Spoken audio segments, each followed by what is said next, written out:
Hi guys, welcome back to my channel. I'm Juliana and today we are going to talk about a really petite book, the one that I was supposed to have talked to you about last week. So I'm talking about Create Dangerously by Albert Camus.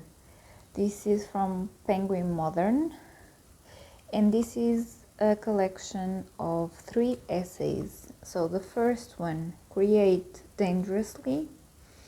The second one, Defense of Intelligence. And the third one, Bread and Freedom. So it was a nice introduction, for me at least, to the writings in form of essays, so non-fiction, of this author, Albert Camus. I just want to talk to you a bit about the author. So he was born on November 7th, 1913, and he passed away in January 4th of 1960. He was a philosopher, an author, a dramatist, a journalist, a political activist. So, and he was the recipient of the Nobel Prize in Literature in 1957 at 44 years old. He was born in French Algeria to Pied Noir parents. They lived in a working-class neighborhood in Mondovi. In present day, it's called Drean. His mother was deaf and illiterate. She was French with Balearic Spanish ancestry. He never knew his father, Lucien Camus, a poor French agricultural worker killed in action while serving during World War I. In 1914. Under the influence of his teacher Louis Germain, Camus gained a scholarship in 1924 to continue his studies at a prestigious secondary school near Algiers, or Algiers, I don't know how well to pronounce it, I'm so sorry. The teacher gave him free lessons to prepare him for the competition for the scholarship. So, for the research that I did, this particular teacher was like a mentor in a way and the idol of Camus. He was the source of motivation and the source also of recognition of the talent of Albert Camus. So much so that Camus' acceptance speech of the Nobel, he thanked him, this particular teacher. At 17, Albert was diagnosed with tuberculosis, what would have him voyage for and from different places by medical advice. During World War II, he was in Paris when the city was invaded. He volunteered to join the army but was not accepted because of his condition. He had a role in the resistance movement, working as a journalist and editor of the banned newspaper Combat. During this time, he would write his best-known work. He became part of an intellectual group in Paris and became friends with, for instance, Jean-Paul Sartre, Simone de Beauvoir, and others. He would be very preoccupied with the continuing occupation of Algeria by France and would be vocal about it. However, that perception seems to have changed. I think in his writings about, how is it called? So in Chroniques Algériennes, took a step back in the occupation of France, of Algeria, but I don't know much, I don't know anything about it, so I would have to read more and have to read that collection of essays, I suppose, as well, or to be more into the mind of Albert Camus about this subject in particular. So I have to gather more information to know. So if you know something about it in this particular subject, let us know in the comments if there are someone there that, like me, doesn't know so much about the subject. And if you want to add something about Albert Camus' life, be free to, or feel free to comment down below. So, to say one bit of more information about the author, he was openly against communism, the ideals of Marx and Lenin, because he believed that Russia was a totalitarian regime and so failed the people. Some of these beliefs are transparent in his speeches that we could call essays, such as the ones contained in this Penguin Modern. So, this little book right here. So, the first one, Create Dangerously, was an essay on realism and artistic creation, but this was primarily a lecture at the University of Uppsala in Sweden, 1957. So this starts quite grand, I would say. I loved... Okay, this is in English, right? So this is a translation, of course. Let me check by who. Justin O'Brien. Okay. It starts like this.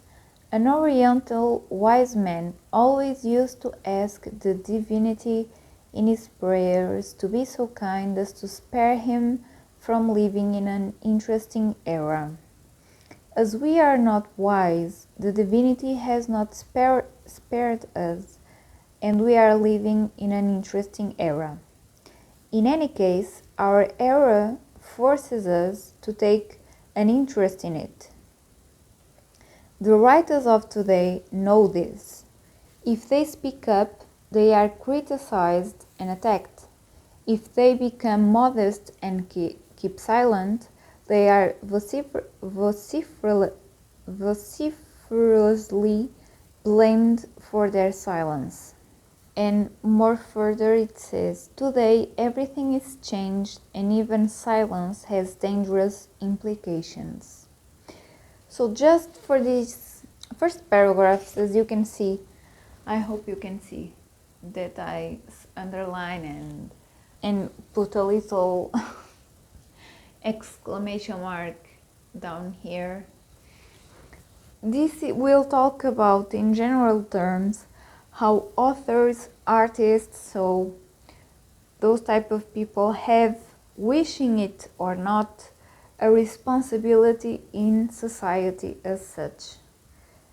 So this is very interesting. I will read to you some passages so that you have an idea that he will talk about other authors, other works, famous works in literature, but he will talk about art as well, so not just confined in the world of literature per se, but creative people in general. To create today is to create dangerously. Any publication is an act, and that act exposes one to the passions of an age that forgives nothing. A man's obedience to his own genius, Emerson said magnificently, is faith in its purest form. And another American writer of the 19th century added, so long as man is faithful to himself, everything is in his favor, government, society, the very sun, moon, and stars. Such amazing optimism seems dead today. In most cases, the artist is ashamed of himself and his privileges, if he has any. He must first of all answer the question he has put to himself. Is art a deceptive luxury? So as you can see, he will leave you with kind of rhetorical questions, but profound questions. And I speak for myself, of course, as any other video in my channel, I speak for myself. I never have, ponder about this. Well, I should say that sometimes I could make some reflections about, but in the way that he exposes in here, it's more eloquent. Of course, for instance, he has here a phrase or a sentence that I found it very acidic in a way, and realistic, and I think this is real still today, and is this: the greatest renown today consists in being admired or hated without having been read.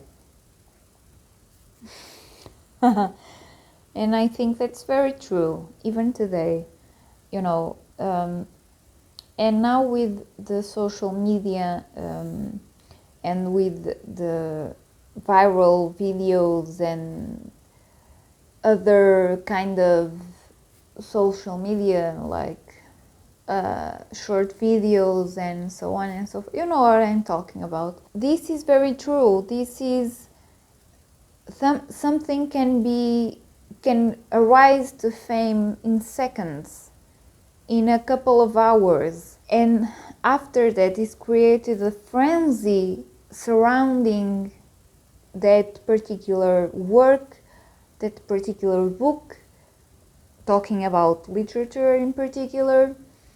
And sometimes other creators will imitate or will go after that same book, for instance, and they will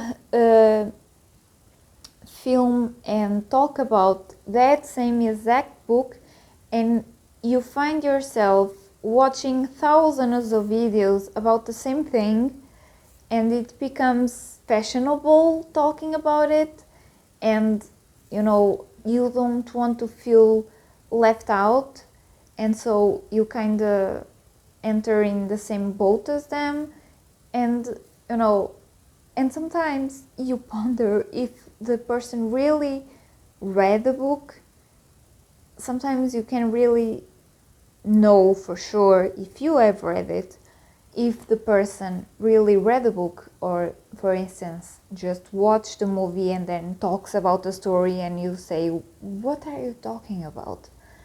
And well, but that's subject for another time.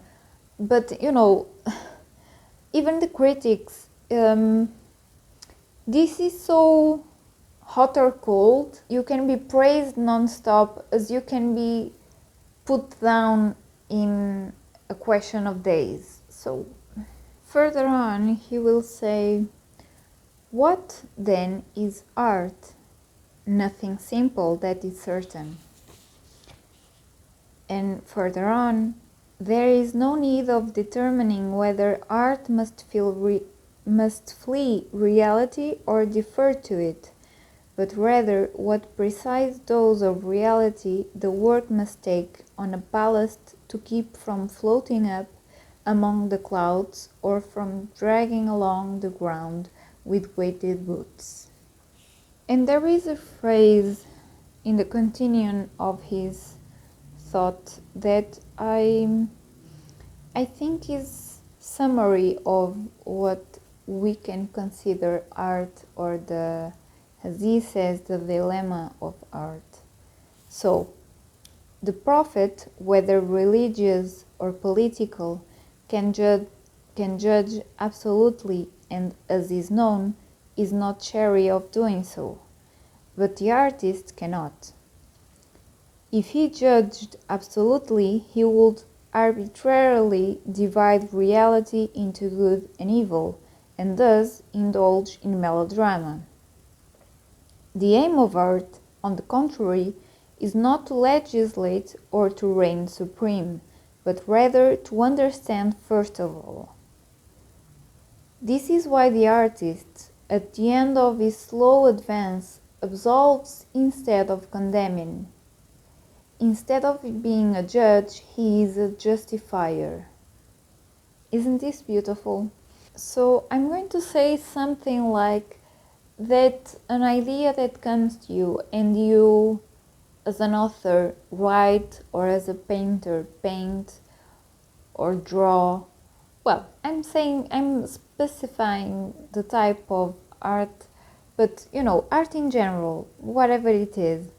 I think that really, as Albert Camus is saying, you have to be like a vehicle and moderator in some aspect. You have to be impartial. If you see something surrounding you and you want to transcribe or to express it in your art, you should do so in an impartial way, not in scrutinization or moral pendulum, or you have to present to your, well, whoever wants to see or write or read or appreciate your art, and let them be the judges of it.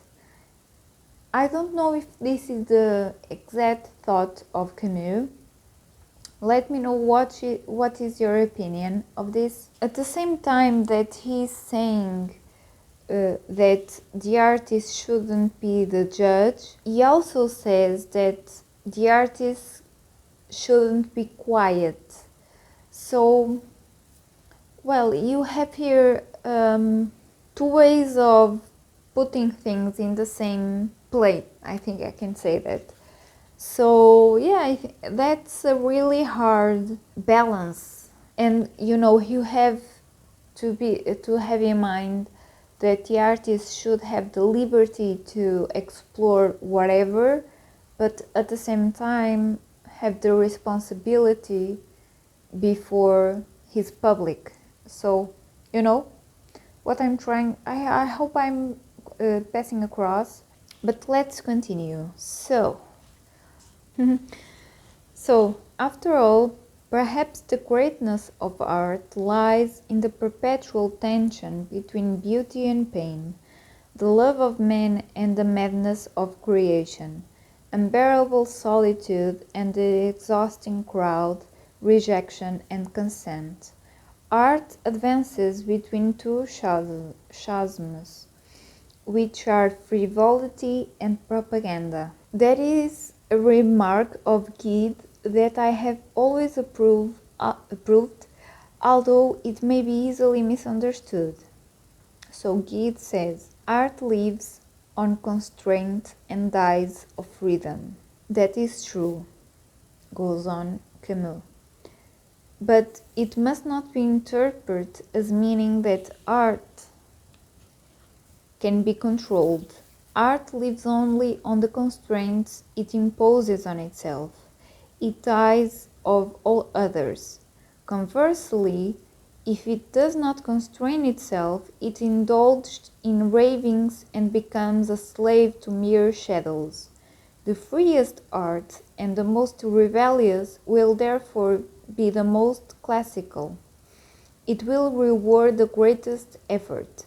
So long as society and its artists do not accept this long and free effort, so long as they relax in the comfort of amusements or the comfort of conformism, in the games of art for art's sake or the preachings of realistic art, its artists are lost in nihilism and sterility. Saying this amounts to saying that today the rebirth depends on our courage and our will to be lucid. And so here he comes approaching his conclusion, and he has a phrase here that he says, "The time of irresponsible artists is over." So, of course, you have to read it to figure out your own thoughts about it. But in some aspects, this is my point of view. This essay, and I don't know, I didn't research the impact of this speech, but for me, what I gather from this whole essay, this whole speech, whatever you want to call it, is that artists have to balance the dilemma of not being silent about what is going on in the world or around them or where they live or about their community. At the same time, they cannot be silent about subjects or cannot be restrained or policized. Policized? No. What I'm trying to say is that they cannot also, their wings cannot be cut for them to explore any subject that they find it interesting or they feel they have to create about. But at the same time, they cannot be so lavish in the way of, I just will create for fame or for my own personal and intimate and selfish objectives. You know, I think, so tell me if you concur with me or if you have another point of view, that Camus is trying to say that the artist has to have a combo between responsibility in a way of his creations, having in mind the society and the events that are happening in his lifetime, and at the same time explore at the max of what he wants inside of that responsibility for the community, for the society there that he or she is in. You know what I mean? That was my takeaway from this essay. I don't know how you feel about it. I just read to you some passages, but as you can see, so if I take, as you can see, this goes from page 1 to page 34, and the pages are really small. I'm very curious if you have read it, or if now you are curious to read it, please do so and come back here and let me know what was your takeaway from this essay.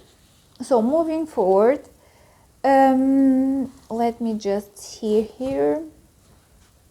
Oh, I don't have my pencil with me. So the second essay is Defense of Intelligence. And Defense of Intelligence was a speech as well, delivered at a meeting organized by l'Amitié Française in March 1945. And he begins to say, if the kind of French friendship with which we are concerned were to be but an effusion of feeling among people who get along together, I should not count on it. That will be the easiest, but also the least useful form of friendship.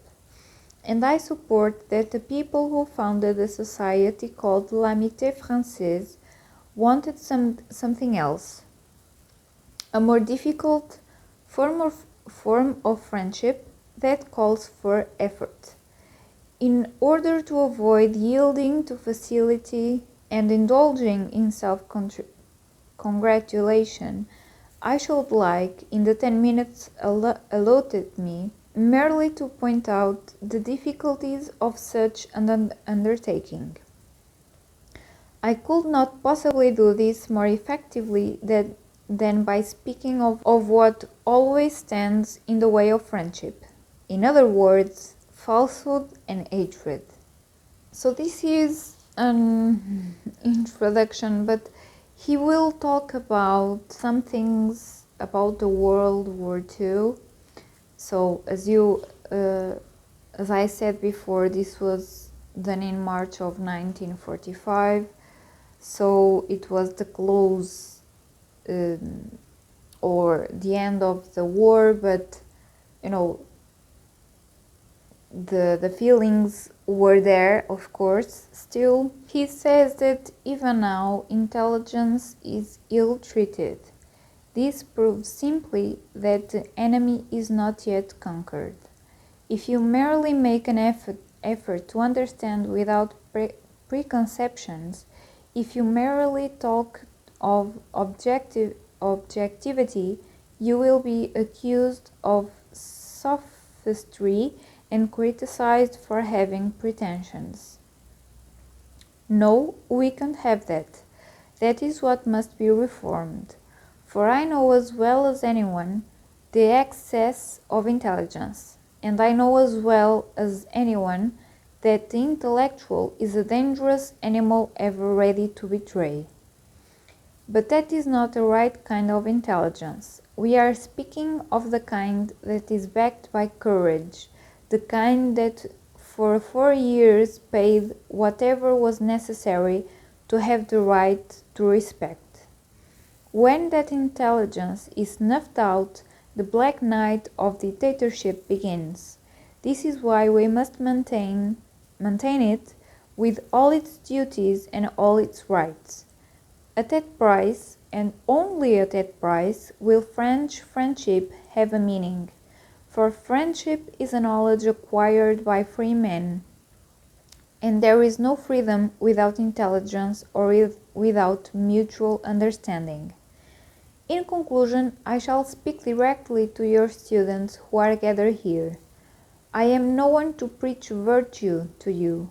Too many Frenchmen confuse virtue with bloodlessness.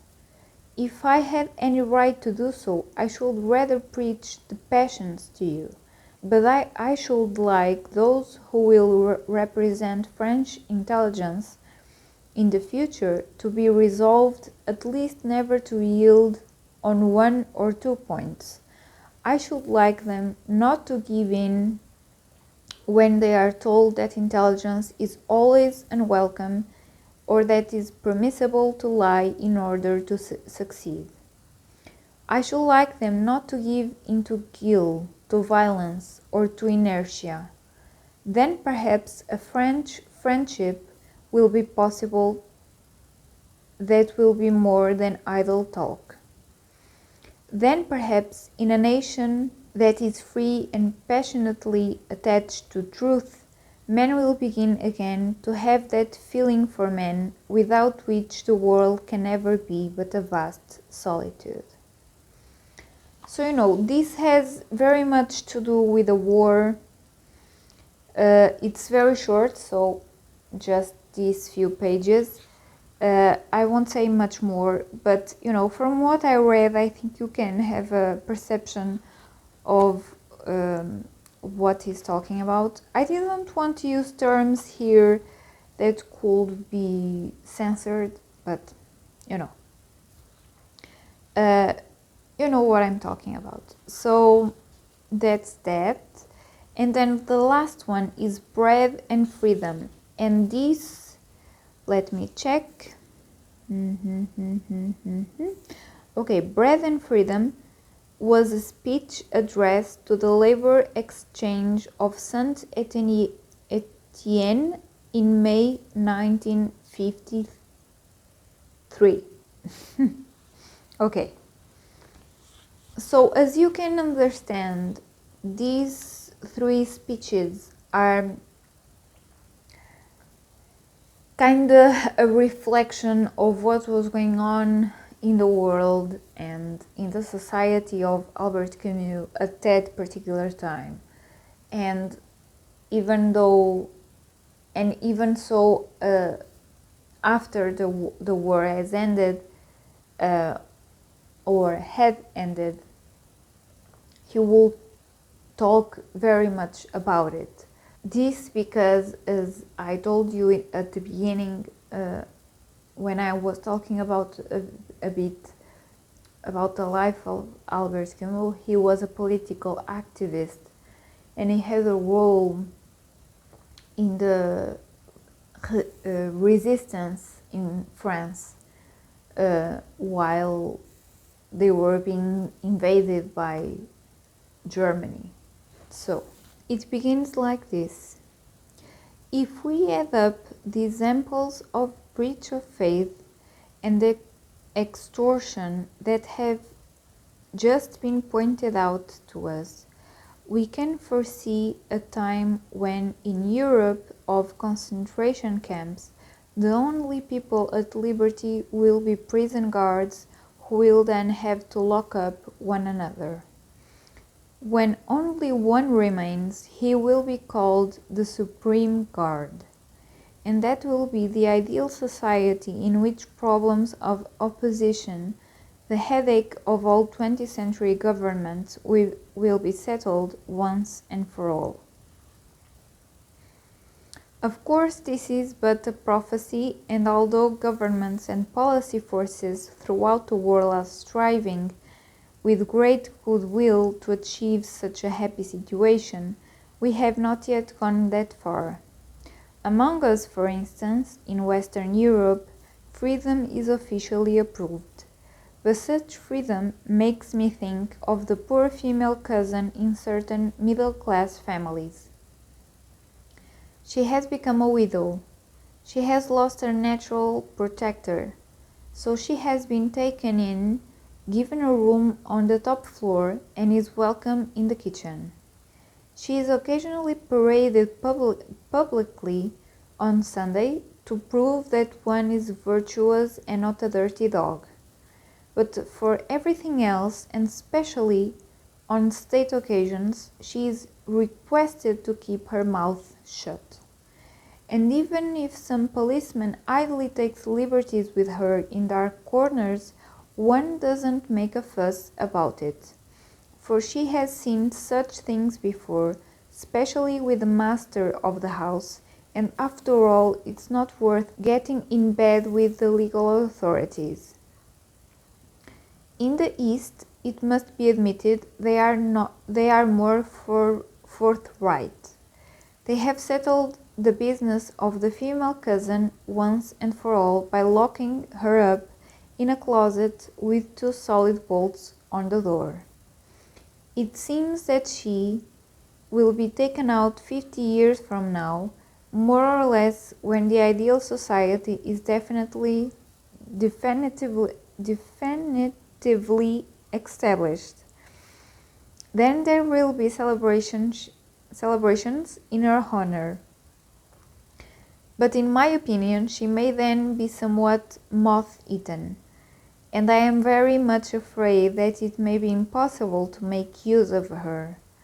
When I stop to think that these 2 conceptions of freedom, the one in the closet and the other in the kitchen, have decided to force themselves on each other and are obliged in all that hullabaloo to reduce still further the female cousin's activity, it will be readily seen that our history is rather one of slavery than of freedom, and that the world we live in is the one that has just been described, which leaps out at us from the newspaper every morning to make of our days and our weeks a single day of revolt and disgust. Then he goes to say, the simplest and hence most tempting thing is to blame governments or some obscure powers for such naughty behavior. Besides, it is indeed true that they are guilty, and that their guilt is so solidly established that we have lost sight of its beginnings. But they are not the only ones responsible. After all, if freedom had always had rely on governments to encourage her growth, she would probably be still in her infancy, or else definitely buried in the inscription, another angel in heaven. The society of money and exploitation has never been charged, so far as I know, with assuring the triumph of freedom and justice. Police states have never been suspected of opening schools of law in the cellars where they interrogate their subjects. So when they oppress and exploit, they are merely doing their job, and whoever blindly entrusts them with the care of freedom has no right to be surprised when she is immediately dishonored. If freedom is humiliated or in chains today, it is not because her enemies had recourse to treachery. It is simply because she has lost her natural protector. Yes, freedom is widowed, but it must be added because it is true. She is widowed of all of us. Freedom is the concern of the oppressed, and her natural protectors have always come from among the oppressed. So this was the conclusion that I wanted to give to you, because this comes to, I don't know who said it. I was watching a YouTube video, and was a woman speaking, like for her subscribers, and she was saying something like, I think it wasn't her, in her words, I think she was mentioned or quoting someone else, but she was saying that if they take jobs, well, it's not your concern because you have a job. If they took the liberty of women, for instance, well, that's not your problem because you are a man, so your freedom is not taken. If you take, other examples, but can you see my point? So when it comes to you, when your freedoms are taken, there's no one else that cares because you didn't care for others' freedom. You know what I mean? It was Kamala who said it. I don't know who said it. Am I confusing something right now? I know that someone said it, and I heard it being said of someone. But this reminds me of that. Freedom is the concern of the oppressed, and her natural protectors have always come from among the oppressed. So, conclusion. My point of view, only when you have been like a victim of some kind of suppression in something, or you have been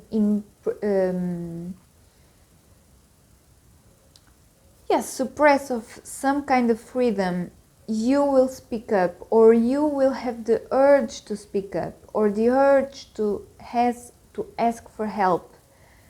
But when you are in a situation of comfort, of indulgence and freedom that you didn't have to fight for, you don't see the urgency to help others having what you have and feel what you feel, the comfort that you have. You know what I mean? So, an example. Here in Portugal, we had a political system that was a dictatorship. Of course, our main figure was called Salazar.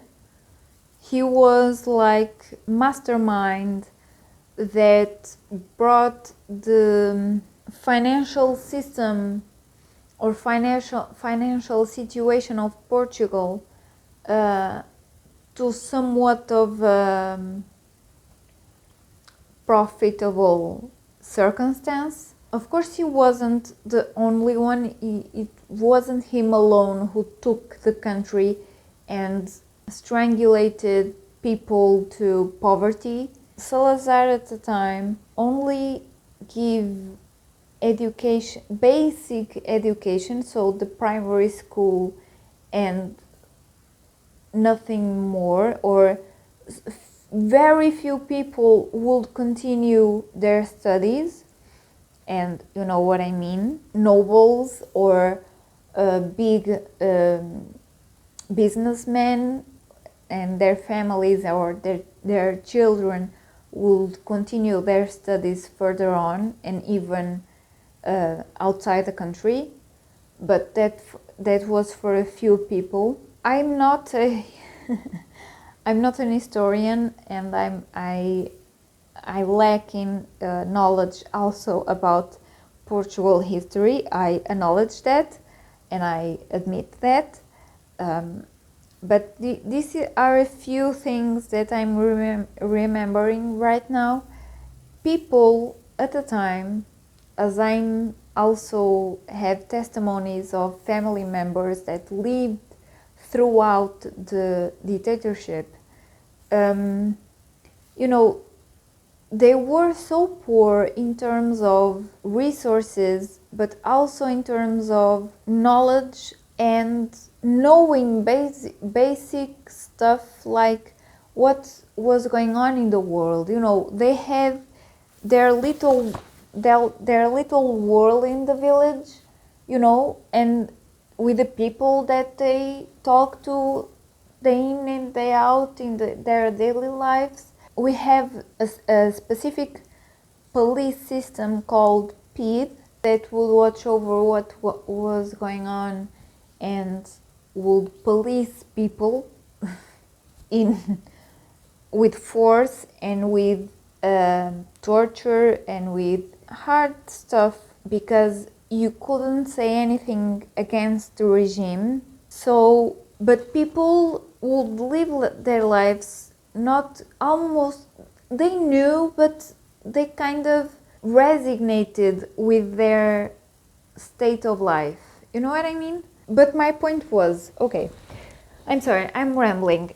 My point was, nowadays, young people like myself that didn't pass through or didn't live through that regime and came after the fact, right? We don't have the perception of how it was to live in that sad regime. So our freedom was given to us. We were born in freedom. We were born in the European Union. You know what I mean? So we kind of lack the motivation to pick up, to defend our freedom, because it was given to us. We didn't have to fight for it. We weren't in a resistance or something. You know what I mean? So some young and even younger, worst for them, even younger than myself, don't see the importance of being political active citizens. So this kind of worries me, because sometimes we hear that they don't care about politics, that they don't vote, that they, although I'm not saying this is a general situation, but of course some young people are very active in terms of political intervention, even if it's just taking the action to vote. But in some cases, and we are distracted, we are bombarded with other priorities, you know, and we are forgetting, or as we didn't live through the dictatorship, we don't know what it is to live through a dictatorship. We don't have the experience to compare the two realities and to continuously fight and continuously say out loud, freedom is important, freedom matters, I want freedom. You know what I mean? So this kind of reminded me of that. So if, I don't know, if you want to share your own history of your own country, what it passed through or is passing through, if you can, of course, and what this particular phrase reminded you of as I'm sharing it with you. So yeah, let me know. This is getting so long. Let me see. So, as my point, the current motto for all of us can only be this: without giving up anything on the plane of justice, yield nothing on the plane of freedom. Yes, something that he will talk about in here is how justice and freedom cannot be opposed or cannot be separated in some way. Choosing freedom is not, as we are told, choosing against justice. On the other hand, freedom is chosen today in relation to those who are everywhere suffering and fighting, and this is the only freedom that counts. It is chosen at the same time as justice, and, to tell the truth, henceforth we cannot choose one without the other. If someone takes away your bread, he suppresses your freedom at the same time. But if someone takes away your freedom, you may be sure that your bread is threatened, for it depends no longer on you and your struggle, but on the whim of a master. Poverty increases insofar as freedom retreats throughout the world, and vice versa. And if this cruel century has taught us anything at all, it is taught that the economy revolution must be free, just as liberation must include the economic. The economic? The oppressed want to be liberated not only from their hunger but also from their masters. They are well aware that they will be effectively freed of hunger only when they hold their masters, all their masters obey. So yeah, I won't say more, but I think this is really, really worth it. As you can see, I ramble a lot, so I hope you don't mind, but I wanted to share this tidbit with you. It's so little, but at the same time it brought so much to my mind and so much more I wanted to share. But now I'm going to put the, how we say here in Portugal, the hot potato in your hands, and it's your turn to tell me what you took from this tiny penguin modern by Albert Camus. So let me know. So I will end it right here. I hope to see you next time.